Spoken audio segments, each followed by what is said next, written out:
What is up, YouTubes? Finally, it feels like it's been 4,000 years since we actually had Kamigawa spoilers, or, you know, however long the sets are between the last time we were at Kamigawa and now we're here for Neon Dynasty. Feels like it's been forever, so I'm excited to finally jump into spoiler season proper and check out all the cool things that, I mean, look at this. There's a lot to review. There's a ton of cards here, so I'm going to try and read them as quick as I can, but just know, we got a lot of exciting stuff spoiled today. And if you see anything here that you want to buy, check out Card Kingdom. That's the intro. We're doing it, people. Okay, the first thing we're looking at is a 5-color saga. What? The Kami War. That's, you know, Kamigawa, Kami, those are like the spirits, the war. So this is a pretty flavorful and important card for the set from a lore perspective, I assume. The Kami War, it's 1 and all 5 Wooburg. The first chapter, Sage, says exile target non-land permanent and opponent controls. Neat. So for 6 mana, exile something. For chapter 2, return up to 1 other target non-land permanent to its owner's hand, then each opponent discards a card. So bounce it, maybe they have to discard it or something probably less important, but okay. I'm not impressed so far. 6 mana, blow something up, make them discard a card with Wooburg. Interesting. What's it turn into? On the 3rd chapter, you flip it into a 6/6 Okagakachi Made Manifest. I cannot wait to see how I bomb pronouncing so many of these cards. It's going to be my favorite part of this whole set. Kagachi. Kagachi? Yeah, let's do that. Okagachi Made Manifest is all colors. Flying trample 6/6. I do enjoy a nice flying flampler for 6 mana. Get a 6/6 trampler. You blew up 2 cards. Gets you card advantage. Okay. When Okagachi Made Manifest attacks, defending player chooses a non-land permanent card in your graveyard, return that card to your hand, and then it gets +X/+0, where X is the mana value of that card. That seems pretty decent. I mean, if it's a limited environment, I'm super hopeful that you can get 5-color fun stuff, because every pre-release guide, if there's a 5-color fun stuff payoff, I always say go for it, because that's like the ultimate win to pull off in a limited environment, and this card feels like it's that kind of payoff. In Constructed, I don't know how it's going to work out. We'll have to wait and see what else is spoiled. But right now, if for no other reason than the funsies, this seems like an awesome card. And if you're one of those people that plays, you know, like a crazy commander deck, and this would be a reason you could make this your commander, that'd be kind of cool. Just saying. Okay. Ninjutsu's back. We see it. 6 mana, 5/5, but you can ninjutsu it in for 4. Seems good. Greater Tanuki. For 6 mana, you get a 6/5 trample. This does not look... It's a dog. Okay, I'm glad to see dogs are back. Enchant creatures are back. This does not look like a 6/5. I mean, I guess these are other things for scale, but I'm not seeing it. But we get to see a new mechanic. Channel. For 2 and a green, you get to discard it, search your library for basic land card, put it onto the battlefield, tap, then shuffle. Alright, so I like cards like this, especially in limited. You can keep kind of a greedy hand, or if you have other expensive spells, you channel this thing, helps you ramp, and play your other big stuff. Seems decent. Then we got Imperial Subduer. Human Samurai. Okay, so the Samurai are back. We got that prediction right. Very difficult. Golf clap, if you would. Imperial Subduer. It's a 3/2. Whenever a Samurai or Warrior you control attacks alone, tap target creature you don't control. Interesting. So they want to do the whole honorable 1v1 battling. And it's white, so white's going to be an aggro-ish color if I'm jumping to conclusions. Then we got the Ancestral Katana, which makes sense because this set is focusing on old and new, and an Ancestral Katana feels like a good flavor card. Whenever a Samurai or Warrior, okay, I'm seeing a theme develop, attacks alone, you may pay 1. When you do, attach Ancestral Katana to it. Okay, so that's kind of nice. Attacks alone gives you a cheaper way to equip it around. Equip creature gets +2/+1. So now we're looking at a 5/3. Good luck dealing with that. 1v1er, wherever you are on the battlefield. We got a key War Paint. Enchant artifact or creature. As long as an enchant permanent is a creature, it gets +2/+1. Which makes me think we got vehicles. Because like if enchanted permanent is a creature, and you can enchant an artifact or creature, what else would that be besides a vehicle? Nifty. Alright, Lethal Exploit for 1 and a black. Target creature gets -2/-2 till end of turn. Gets an additional -1/-1 until end of turn for each modified creature you control as you cast the spell. Is modified... Is that new? It doesn't seem new. Anyway, it makes sure to remind you, regardless, equipment, auras you control, and counters are all modifications to whatever you're doing. Okay, good to know. Kami War. Oh, wait, this is like the alt art? Interesting. I mean, they're both pretty sweet arts, I'm going to be honest. I like both those for the Kami War. Then we got the old Covert Tech Oh, Technician. Ninjutsu, nice. Whenever it deals combat damage to a player, you may put an artifact card with mana value less than or equal to the damage to that damage from your hand onto the battlefield. Seems kind of neat. So white red seems like it's going to be artifact, vehicle, aggro, funsies. Covert Technician could be white, blue, or blue red artifacts. We'll wait and see. We'll see if we get some gold cards being released. Tell us what the archetypes are. Then we got Biting Palm Ninja. Biting Palm. Oh, because there's a mouth on the palm. I was like, is it like a napalm thing? No, you silly goober. Look at the artwork. Okay, that's creepy though. Don't bite the hand that feeds, but what if it's the hand that does the biting? Riddle me that. Philosophizers. Okay, it's a 3/3 with ninjutsu that costs the same as its cost, guy. When it ETBs, it enters with a menace counter. Okay. And then when it deals combat damage to a player, you may remove a menace counter from it. When you do, that player reveals their hand and you choose a non-land card from it, exile that card. That seems pretty dope. That seems like rare quality goodness in limited. And it's okay, so black's got a lot of ninjutsu. Blue, okay, so blue-black's got to be ninjutsu. Ninjas, awesome, got it. Covert Technician, we've already seen you. Biting Palm Ninja, we've seen 3 of you now. Then we got Tameshi or Tameshi. I'm going to go with Tameshi. Reality Architect. Like these artworks. We're just going to scroll down. Because we see the 2 artworks. Pretty neat. This is the normal one. That's, I'm sure, the one I'm going to open whenever I do.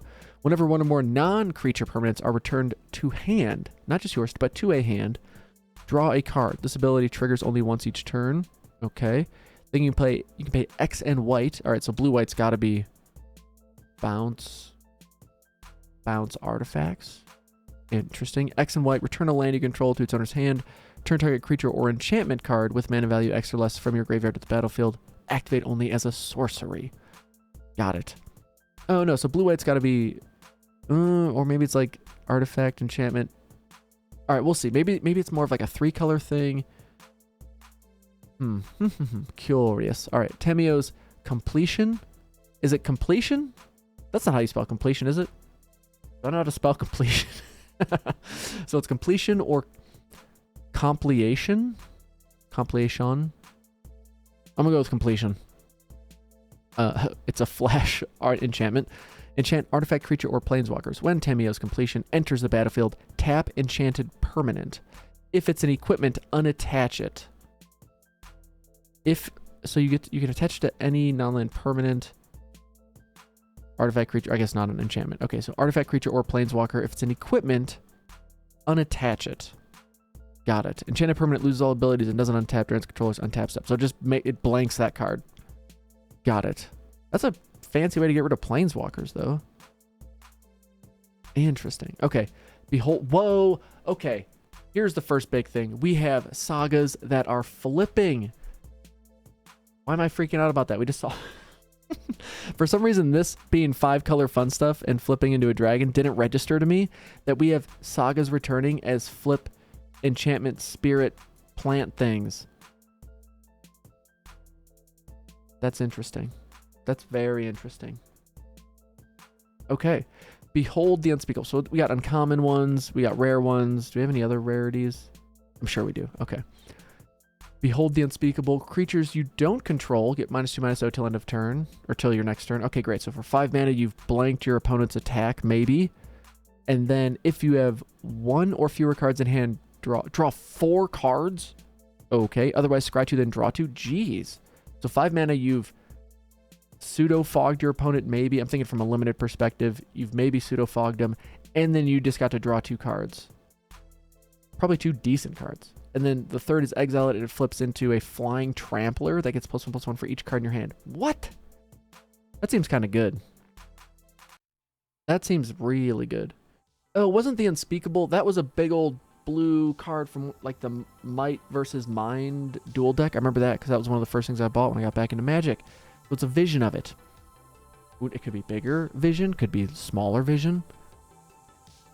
Okie dokie. Interesting. All right, so now we have this pixelated art one. Whoa, check that out. Okay. Osage reaches skyward. Search your library for up to 2 basic forest cards, reveal them, put them into your hand. Okay, so for 4 mana, you draw 2 forests. Next one, put up to 1 target land card from your graveyard on top of your library. Land card from your graveyard? I'm not going to do that in limited. At least initially, I'm not putting a basic land on top of my library. If I just put 2 in my hand, that seems like a slow thing to do. But it flips into a 0/0 reach, gets +1/+1 for each land you control. Okay. Interesting. There's got to be more land in play payoffs for this. That seems like a slow, not that great a card. But it helps you hit your land drops. If green's like big butts and it makes sure that you curve out well, it could definitely be fine. Initial reaction feels like it's a slow card. The Dragon Kami Reborn. You gain 2 life. Look at the top 3 cards of your library. Exile one of them face down with a hatchling counter on it. Rest on the bottom of your library. Okay, so you do that twice. You gain 2, and then you exile a card with a hatchling. Hopefully it's a creature, I assume. And then it flips into Dragon Kami's Egg, which is a 0/1? What? A 0/1. Whenever Dragon Kami's Egg or a dragon you control dies, you may cast a creature spell from among cards you own in exile with... Okay, so it creates 2 of these hatchling things often in exile. And then if your 0/1 egg or another dragon you control dies, you get to play that thing for free. So in limited, it's like a really high risk, high-ish reward type of play. Or it's one that just whiffs and you feel all kind of bad because you spent 3 mana getting a 0/1 that gets you nothing. That seems fun, though. Seems fun. In constructed, it's probably going to be pretty decent. Teachings of the Kirin. For 1 and a green, it's a rare. Mill 3 cards, create a 1/1 colorless spirit creature token. Then chapter 2, put a 1/1 counter on target creature you control. Okay, and then exile this saga. Then return to the battlefield transformed into a 1/1, snake monk creature. And when it attacks, you exile creature, create a token, or exile non-creature, put a 1/1 counter. Okay, so kind of value-y, but it's risky because it has to attack each... Oh, what did I do? You have to attack each turn to get the effect. It could be amazing, or it could be this awkward thing that you can't really attack with to get the value with, because then it just dies, and... Time will tell on that one. Alright, Spirited Companion, a 1/1 that when it ETBs, draw a card... What? Okay. I'm excited to see if Dog Tribal's a thing, because if so, this would be a pretty awesome common to pick. Secluded Courtyard, when it ETBs, choose a creature type. You can add a colorless, or add 1 mana, if I can move my mouse. Add 1 mana of any color, spend this mana only to cast creature spells of the chosen type, or activate an ability of a creature or creature card of the chosen type. Okay. So a really weird... What is it? Cavern of Souls. That doesn't actually do what Cavern of Souls is known for. But there you go. Nothing like Cavern of Souls. Okay. Silver Fur Master. Ooh, we're getting some archetype cards already. We're getting so many Signpost Gold cards. Look at these. Oh my goodness. Silver Fur Master. 2/2 with ninjutsu. And ninjutsu abilities cost 1 less. And other ninja and rogues you control get +1/+1. Say what? That seems awesome. I'm excited about blue-black ninjutsu. It was good in Modern Horizons 1. Is it going to be good in our Kamigawa return? Secluded Courtyard. There it is. And then we got the Jakai Naturalist. Yeah, we'll go with that. Jakai Naturalist. 2/2 with lifelink. Okay, enchantment spells you cast cost 1 less to cast. Alright, so green-white is enchantments. Blue-black is ninjutsu, ninjas. Blue-red is flying artifacts. Okay, artifacts you cast cost 1 less. So, blue and white can also kind of do this artifact enchantment thing. I'm seeing potential for 3-color fun stuff. I'm seeing a lot of, hopefully, what's well-balanced duelings and not just a clunky another green-white archetype that seems to flounder unless you get the absolute perfect card pool. Same to go for blue-red, and then like black-blue just works because it deals more with creatures, and limited creatures are generally pretty good. But right now I'm putting blue-black ahead of both of these, and I have no idea where I'm putting these two. What is this? Surge Hacker Mech. This just looks like a blob to me. This looks like a blob that's attaching to the network. They're hacking the system. It's a 5/5 for 4 that has menace. I like it. That's a rare unlimited. When Surge Hacker Mech enters the battlefield, it deals damage equal to twice the number of vehicles you control to target creature or planeswalker an opponent controls. So it's a 5/5 that comes in and shocks something. Although it does take 4 to crew. That could be kind of clunky. Interesting. Feels like a pretty decent card. Moving on. The Reality Chip. The Chip of Reality. It's a legendary artifact creature equipment jellyfish. In case you didn't know, like all things in Reality are, it's got 5 different things tied to it. So for 1 and a blue, you get an 0/4. Seems decent. You may look at the top card of your library at any time. What? As long as the Reality Chip is attached to a creature, you may play land cards and cast spells from the top of your library. That seems stupid good. How do you attach it? Reconfigure. Ooh, what is this? Reconfigure. For 2 and a blue, attach to target creature you control or unattach from a creature. Reconfigure only as a sorcery. While attached, this isn't a creature. It's a legendary artifact creature equipment jellyfish. So if I attach this to Goro over here, who will read next. If I attach to Goro, it lets me cast stuff from the top of my library, but doesn't actually add anything to the thing I've configured it to. If that creature dies, because it's an artifact equipment, it would just stay in play, right? Or if I wanted to unattach it, I can just make it into an 0/4 wall, because I need an 0/4 wall. This seems really good for limited. Like really, really, really, really, really good for limited. Really good. They're better. You're probably gonna have to main deck artifact enchantment removal in every deck in this set if you're struggling for removal. This card seems good. Like for 3 mana, just get access to the top of your library. Blue-green commander decks are gonna be rolling. You guys out there playing all the different land types. Uro's gonna love this card. I mean, whatever. You need to buy cards like this. This is a card I'm going to Card Kingdom for and buying when I don't open it in my pre-release kit, because it's just stupid value. All right, Goro, Disciple of Ryusai. Close enough. Hopefully. For 1 and a red, you get a 2/2 that you can pay red, and creatures you control gain haste till end of turn. That's bonkers. For an aggro deck? Like you can go turn 1, turn 2, turn 3, turn 4, play a 3-drop, give it haste. Have a great time. And then for 3 and 2 red, create a 5/5 creature token with flying. Activate. Okay, hold on. Activate only if you control an attacking modified creature. What? There's a bomb. Now, yeah.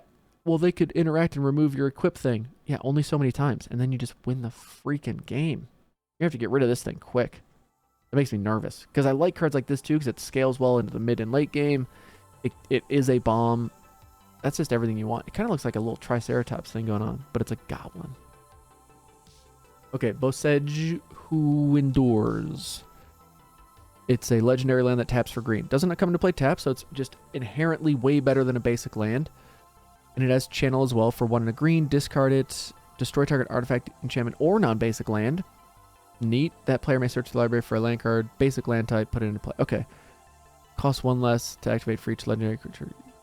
So it could count. It could just cost a green.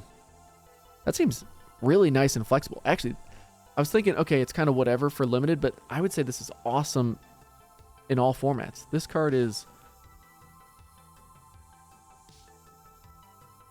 This card's good. This card's really good.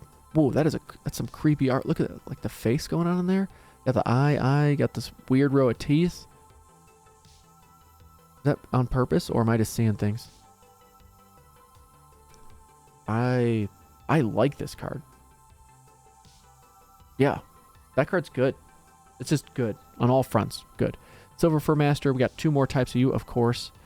Then we got Luna. Oh my god, I got Luna sitting here and she just clawed the. Oh, that felt so good. Thank you, Luna. That was awesome.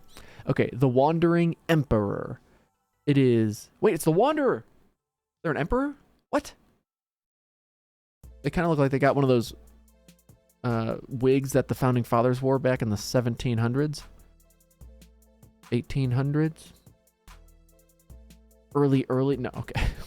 The Wandering Emperor. I'm not. This art feels kind of cartoony. That's the point. Let's catch up. The Wandering Emperor. I like this artwork a bit more than this artwork. Now you know. It's 2 and 2 white. It's a 3 loyalty planeswalker. It has flash. But why? As long as the Wandering Emperor entered the battlefield this turn, you may activate her loyalty abilities anytime you could cast an instant. So you can flash her in and activate her 1 time. That's a really, that's, it's so much text for just a 1-time kind of thing. Anyway, Her +1 is put a 1/1 counter on up to one target creature. It gains first strike till end of turn. -1 is create a 2/2 white samurai creature token with vigilance. -2, exile target tapped creature, you gain 2 life. Jeez. That's some serious value. So you can flash it in, use it as a combat trick essentially, or you can flash it in and just make a creature, or you can flash it in and use it as straight up exile removal and gain some life. That's so much flexibility, and because you're flashing it in and then you're using its ability in combat, chances are, well, now your opponent can't declare it as an attacker against it, assuming you time things even remotely close to optimally. So it's definitely going to live for a turn and give you more value. Jeez. Like at the very least, you could flash this thing in, use it to exile an attacking creature, gain 2 life, and then on your turn, create a 2/2 white samurai creature token. So for 4 mana, you exile the creature, gain 2 life, created a 2/2. That's a ton of value. And that's like worst case scenario, it seems like. All right. Wow.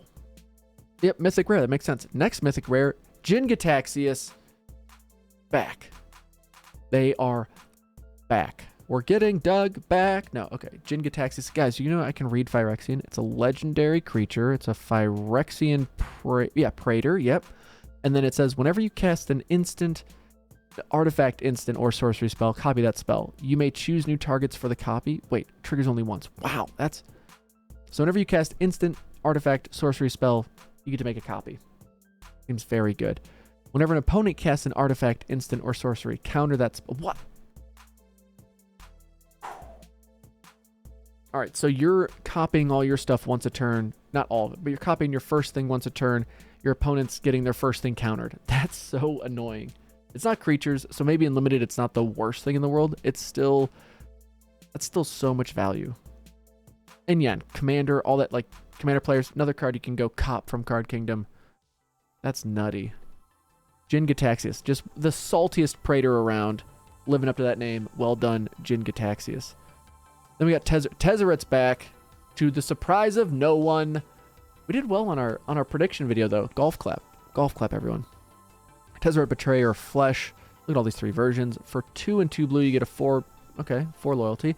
First activated ability of an artifact you control, 2 less. Neat. So it gives you a greatly reduced first activation. Don't mind if we do. +1, draw 2 cards, then discard 2 cards unless you discard an artifact. Classic Tezzeret. -2, target artifact becomes an artifact creature. If it isn't a vehicle, it has base power toughness 4/4. Nice. So turn my treasures into 4/4s. Got it. And it's not till end of turn. It just turns it into a 4/4.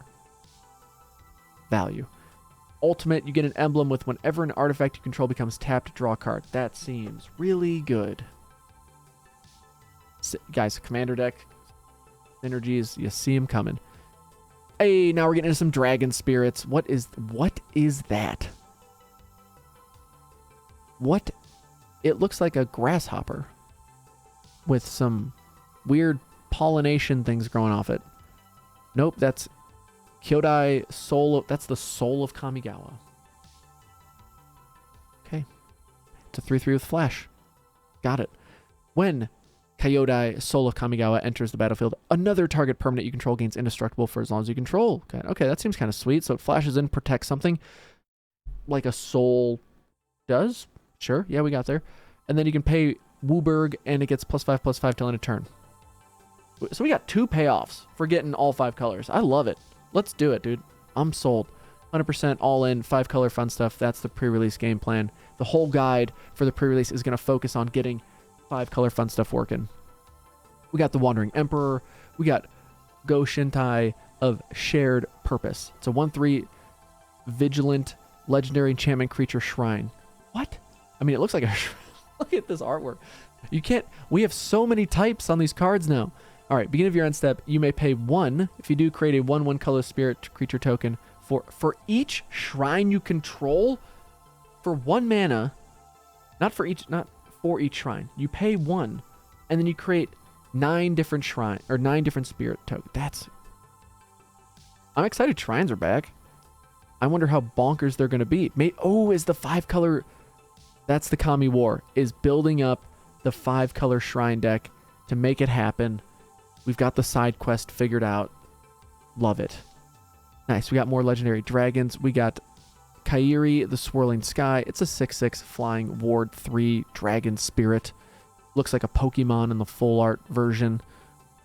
Return when it dies. Yeah, these are the dragons that when they die, you get to choose something. This one says return any number of target non-land permanents with total mana value 6 or less to their owner's hands. Neat. Or mill 6 cards, return up to 2 instants or sorcery cards from your graveyard to your hand. Okay, sure. I mean, it's not the craziest thing, but in limited, if you're getting a 6/6 flying dragon for 6 mana, you're doing okay. And then if it's replacing multiple cards or getting you a ton of board present advantage, gotcha. Then we got Ow the Dawn Sky. Neat. It's flying vigilant 5/4 for 5 mana. Of course, white has to get, knocked somewhere, and why not just pass it the vanilla test? Nope, you only get 4 toughness because you're white. If you were blue, you'd be a 5/5 for sure. And then when it dies, look at the top 7 cards of your library, put any number of non-land permanent cards with total mana value 4 or less. Why? Why does this one get 6 or less and this one gets 4 or less? I'm just so Wizards, quit kneecapping white all the time. It's annoying. Get your developers from the blue team onto the white team and even it out. It's obnoxious. Blue should not be inherently so much stronger than white. It's dumb. Rant over. Okay, put 2 1/1 counters on each permanent you control. That's a creature or vehicle. Got it. Then we got Azusa's Many Journeys. For 1 and a green, you may play an additional land. All right, so it helps you ramp a little bit. Then for 2, you may gain... you gain 3 life. Okay. Then you exile it and it turns into a 3/3 that when it becomes blocked, untap up to 3 lands you control. Which is kind of Azusa's thing. That's what I was thinking of earlier. They help you play 2 extra lands. This one just helps you gain 3 life. Untap up to 3 lands. It's a 3/3 for 2 mana eventually. It's not too terrible. Green is really about ramp. I feel like green's going to be strong because it's already showing a good amount of support to ramp your stuff up, play those big bodies, and as we all know in Limited, when you get to that parity and someone's just dropping 6/6s on the board and you're dropping 3/3s, you're going to lose that fight. And green's seeming consistent. There's Owl the Dawn Sky. I like this artwork more than the Pokemon-ish one. I don't know. They're both pretty sweet. This one's got like Gyarados vibes to me, All right, now we got Era of Enlightenment. We're seeing some... Ooh, is that a common? No, it's uncommon. This one's common.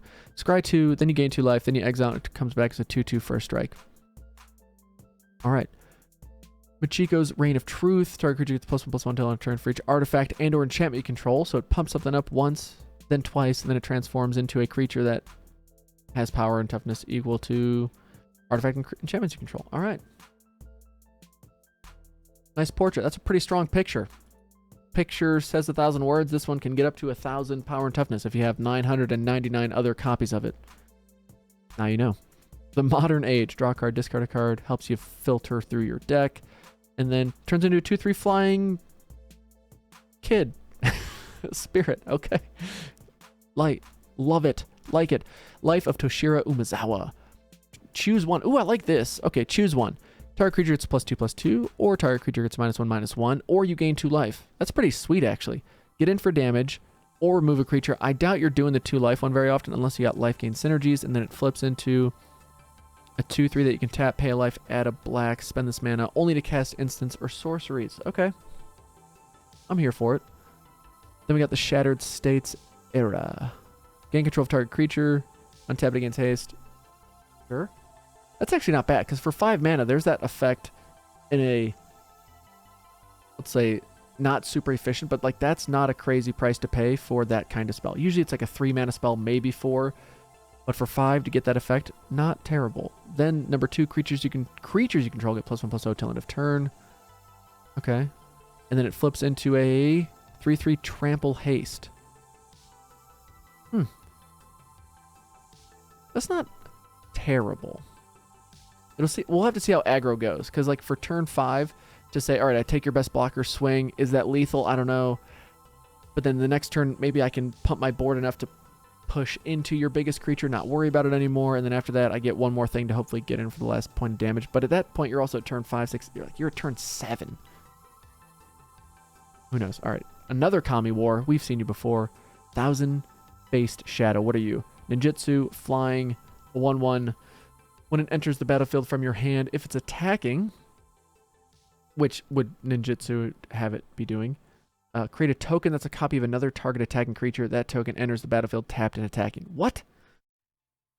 So you like never want to play this thing as a 1/1 flyer unless you want it to be in play. Oh no, it's sweet as a 1/1 flyer. You play it as a 1/1 flyer. It's what attacks turn 2 or turn 3 to activate ninjutsu for your other stuff. Then on turn 4, it comes back as a ninjutsu as well. Keeps the cycle going. Life is... Wow, that's actually pretty nuts. That's a sweet card. And then we get to see the Tamios. The Tamio... I like completed more than completed. But I think it's completed. The completed Sage is here. Tamio. And you can pay... So it's like a new Phyrexian kind of thing. Cool. If you paid it, though, it comes in with 2 fewer loyalty. Actually, I like that a lot. That's kind of cool. If you want to cheat it out a little early, you'll lose something as a result.